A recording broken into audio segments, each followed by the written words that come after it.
righting herself.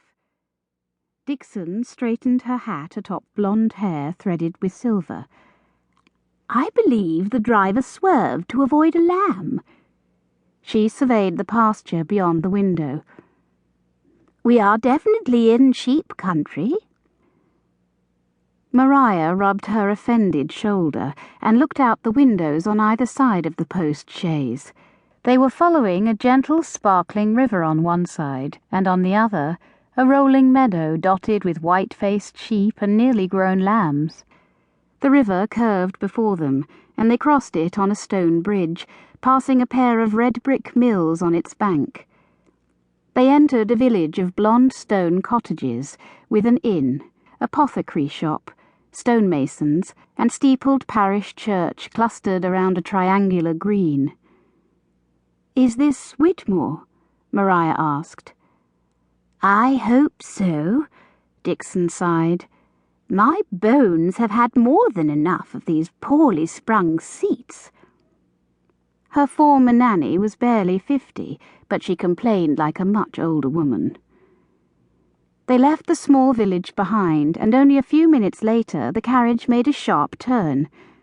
Mariah looked up in time to see the imposing entrance to an estate, its high wall broken by an open columned gate. Dixon leaned toward the window, like a potted plant seeking light. "Where is the gatehouse?"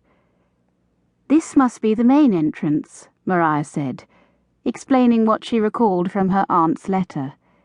"The gatehouse is at a second entrance no longer in use." Mariah could still barely grasp that she was now expected to live on her own, with only Miss Dixon as companion. Her father had insisted that even had there been no other young lady in his house to be endangered by Mariah's character, still he would not so insult the neighbourhood by continuing to harbour her. How his words had cut, and cut still. The carriage passed through the gate and followed a drive encircling acres of landscaped grounds, shaped hedges and a rose garden around a reflecting pond. At the apex of the curved drive stood impressive 17th century Windrush Court. The manor house of golden blonde stone stood 2.5 stories high with dormer windows jutting from its slate roof. Banks of tall, mullioned windows winked from both ground and first floors. The carriage halted before the manor and lurched as the groom hopped down to lower the step. The front door of the house opened, and from between the columned archway stepped not her aunt, but rather an odd figure, a man in his late 50s, in a plain dark suit of clothes, without the livery or regal bearing of either footman or butler. There was something unnatural about the way he held himself, as if one shoulder hitched slightly higher than the other. The groom opened the carriage door, but the approaching man held up his palm to halt his progress. "Hold there 1 moment." He gave Mariah a stiff bow. "Jeremiah Martin." He lifted his balding head, wreathed in silver-grey hair. "Are you Miss Aubrey?" "Yes. Is my aunt not expecting me?" "She is, but I am to direct you to the Gatehouse."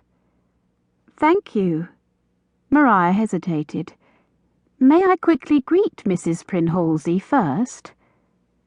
"No, madam. I am to take you to the Gatehouse straight away." Her aunt had offered her a place to live, but refused to receive her in person. Mariah glanced at Dixon to see how the opinionated woman would react, but Dixon wasn't looking at her. She was staring at the man, or rather at the hook that protruded where his left hand should be. "I see," Mariah said, hoping her disappointment and embarrassment were concealed behind a stiff smile.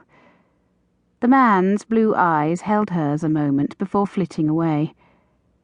"I shall climb up and direct the coachman. Big place, Windrush Court."